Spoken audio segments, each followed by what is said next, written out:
Hello ladies and gentlemen, Gapesy here. This is the Normal and Heroic raid guide for Tectus. And this encounter is focused around DPSing Tectus until you can shatter him and split him into twice as many enemies that are slightly weaker with the same basic abilities.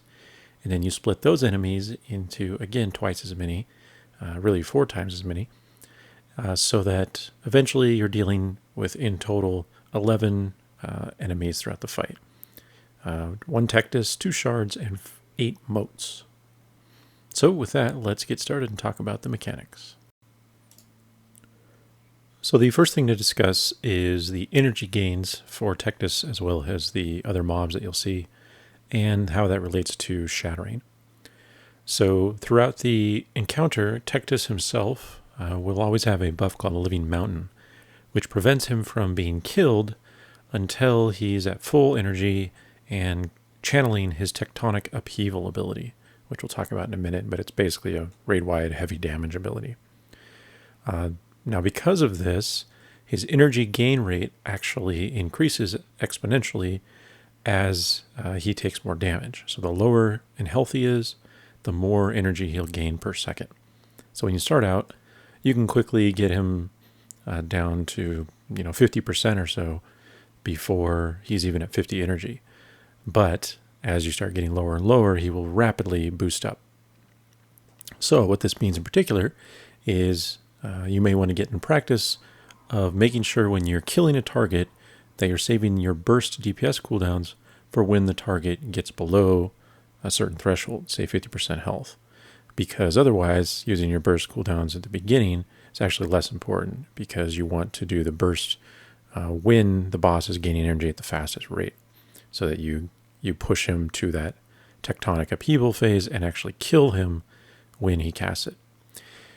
For both Tectus and the shards, if you do not kill them, basically get their health to 0 while they're channeling Tectonic Upheaval, if they complete the cast, they will heal themselves for 20% of their health. So that is the real goal, to making sure you can DPS one down when you start to do so before it reaches full energy and heals itself all the way up. So once you kill Tectus, the original target, you'll see here that he splits into 2 shards of Tectus. And just like Tectus, they have all the same abilities, they're just weaker versions. So you cannot kill them again until they're full energy and channeling their crazy ability, which slams the ground. And once you kill a shard and it shatters, it will split into 4 motes of Tectus. The motes are the easiest creatures, but again, because they duplicate the basic abilities of the boss, it can be kind of problematic to deal with them if you're not prepared. So the general goal is to focus Tectus first, of course, because he's the only target. Try to push him in a reasonable time frame so he doesn't heal too much. Depending on your DPS, you should be able to do it within the first round. And then when you get the 2 shards, quickly pick one of the shards and focus it down while keeping them both stacked up on one another. And this will allow your cleave damage to take care of one of the other mechanics, which we'll talk about in a moment. But then you focus the initial shard down, then you get 4 motes, not emotes. You could get 4 emotions too, it's possible. And the 4 motes, you want to probably focus a single target of them down right away rather than try to AE all of them down together. This is our first kill video. We've killed the boss 2 other times since then, which unfortunately the footage was corrupted, so I can't show a more clean kill of this, but I can at least explain what we learned. So the first main mechanic is Earthen Pillar, and this is used by all the enemies when they reach 25 energy. So again, as the fight progresses and you have more active enemies, you're in danger of getting more of these casts simultaneously, so you have to be careful of it. Earthen Pillars, as you might see, shoot up giant rock pillars around the room, and not handling these properly can be very troublesome because they are actual physical objects. They block line of sight, you can't run through them, all that good stuff. So if you don't spawn them in good places, These, along with the Crystalline Barrage ability, which we'll talk about in a moment, can be very difficult to manage positioning and all that good stuff. So the best course of action that we found, again, in future kills, not this one, which is our first kill, is to have all the ranged players, those are the potential targets, move towards an existing pillar or against a wall somewhere on the outside of the room just before one of the bosses reaches 25 energy. This will force the large pillar to shoot up in one of those areas and leave the majority of the room as open space, which is the way you want to do it. So that's the big recommendation. Have one player in your raid just assigned to watching energy levels and call out in your voice chat when Earthen Pillar is about to come up. You'll also see I have a attempted weak aura that actually doesn't work properly that I was trying to use to indicate when energy levels were dangerous. But hopefully I'll fix that at some point and can give that out as well if people want help with it. But anyway, the main thing is move to the wall around 15 or 20 energy, wait for the Earthen Pillars, especially later in the fight when there are a lot of them from the 4 moats and stuff all coming up. And then once they're all active, then you can move back out into the main part of the room. So easily the most dangerous ability, if not handled properly, is Crystalline Barrage. And this is cast by every enemy. As soon as they are active, that enemy will cast around 5 to 8 seconds later on the first target. And then from that point forward, while that particular enemy is alive, Crystalline Barrage will be cast by that enemy every 30 seconds until they're dead. When Crystalline Barrage is cast, it targets a random ranged raid member. It will mark that player with an arrow, give them a debuff that lasts 20 seconds, and during this period, they will be chased by these markers that indicate where the red mist is going to spawn. So there you can see the little circular markers indicating the path on my right. And this mist hangs around for a fair bit until it dissipates, but it does an incredible amount of damage. Even on normal difficulty, it's around 40,000 per second, and it's incredibly high even on heroic, which we found out as well. So the best thing you can do is avoid touching it. You can arguably run through it if you absolutely have to, but I would not recommend trying to do so more often than necessary. Now, because Crystalline Barrage emanates from the cast enemy, the enemy that was the source of it, toward a random ranged member, you can control the path that it will take to some degree. And it does sort of split off so that the path is not exact, but for the most part, it will chase the player in exactly the pattern that, the path that they choose. So the best method we found for dealing with this was to try to prevent the paths that players make with the Crystalline Barrage mist from cutting off the rest of the raid. And again, this is the first kill footage that we have, so we've since learned much better ways to handle it.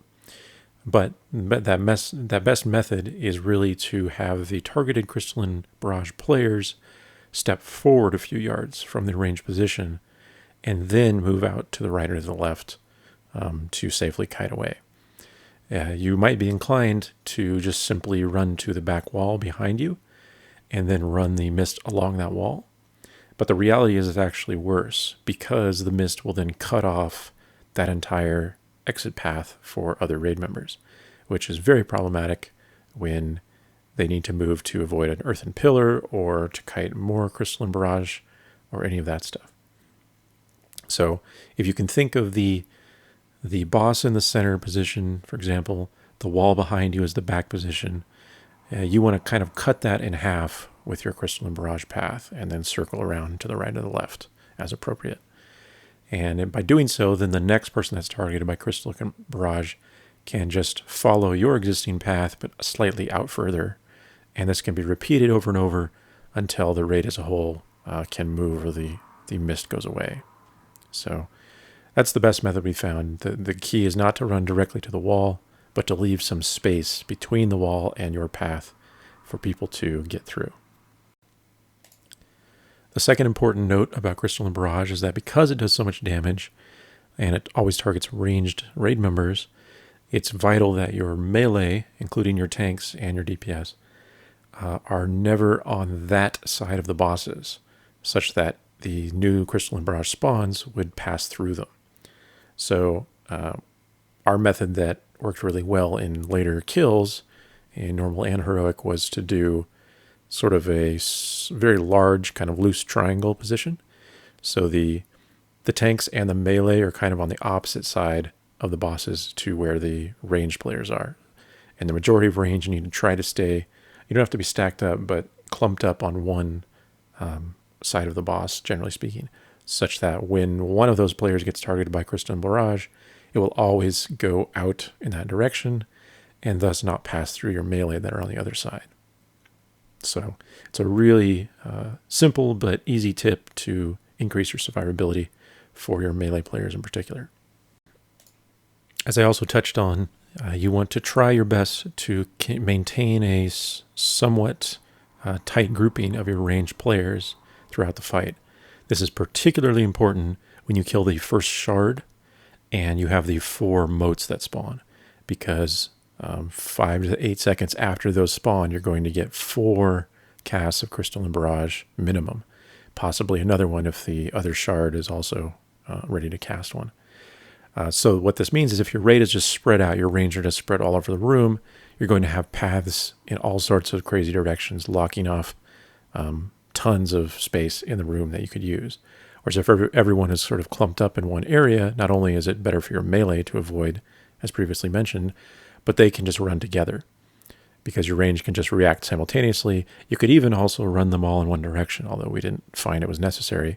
But essentially, just by having them all clumped up, when all those are targeted and cast, the paths can just be split off to either side and kind of form, sort of an angel wing or a butt shape, if you will.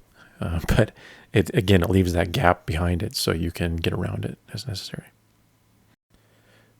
Now, when you initially engage Tectus himself, you'll start to receive adds from around the outside of the room that need to be picked up by the current off-tank and killed off quickly.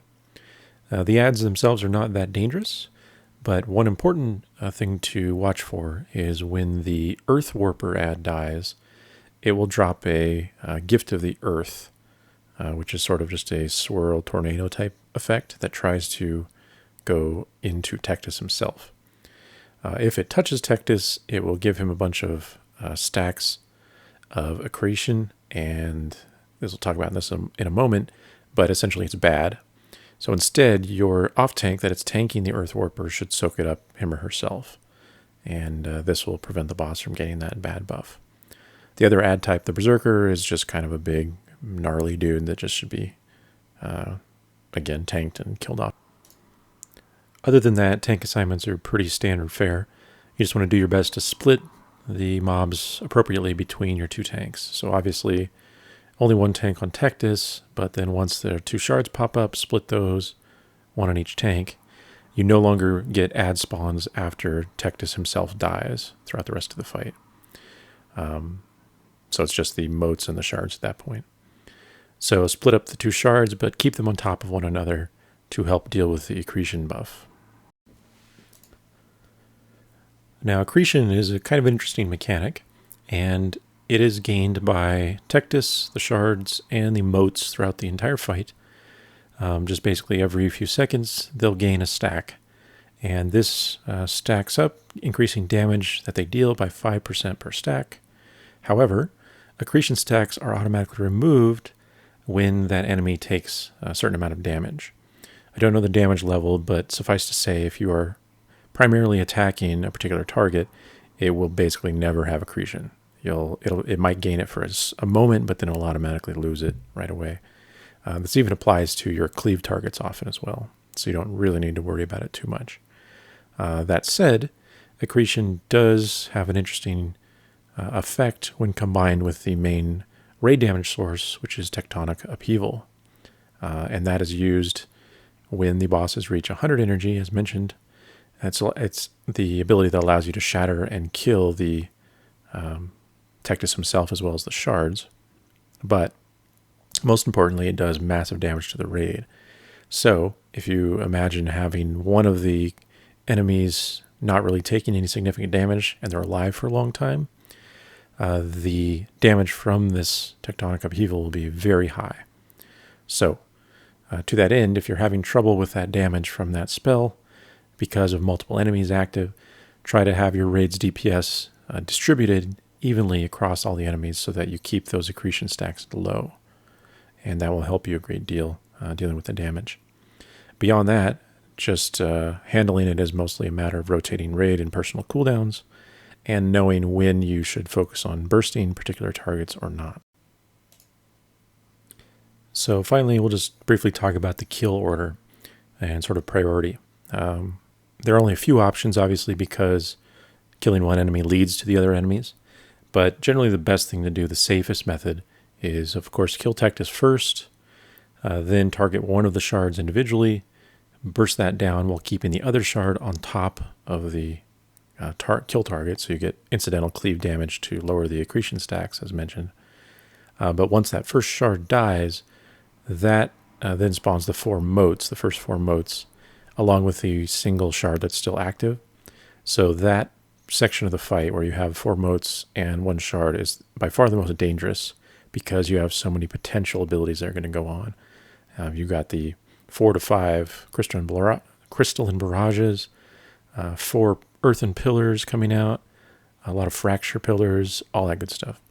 And then, of course, if you don't kill the motes quickly enough, you're going to have a lot of damage from tectonic upheaval casts from all of them. So we found the best method to deal with the motes was to actually single target them down. The obvious disadvantage to this is that some of them may reach full energy before you kill them and use their tectonic upheaval ability. But on the other hand, the advantage is that it greatly reduces the risk to the raid and therefore increases damage because you have fewer abilities that require movement and therefore disallow players from just standing still and attacking. So, for example, if you start off, you have 4 crystalline barrages from the 4 motes that spawned. If you're able to kill 1 or even 2 of the motes before 30 seconds pass and the next set of crystalline barrages come out, well, now you've reduced that number that you have to worry about, by half potentially. So we found single targeting really helped a lot. It also lowers damage on the tanks, which can be important depending on your gear levels, all that good stuff. So that would be my recommendation. Once you get the first set of motes down, you're just left with the second shard. The fight's just a walk in the park, really. And you can finish it off with, even a lot of people in the raid dead. You can just take your time. Because the berserk on this fight is quite lengthy. You have a long time to do it. So the important thing is to manage things properly, use your cooldowns, bloodlust, and all that stuff for those first motes, and then just focus on survival until you can push to the next and last set. So that is the normal raid guide for Tectus. It's an interesting fight. It seems a lot more confusing and difficult when you first see it, particularly before you experience it a few times.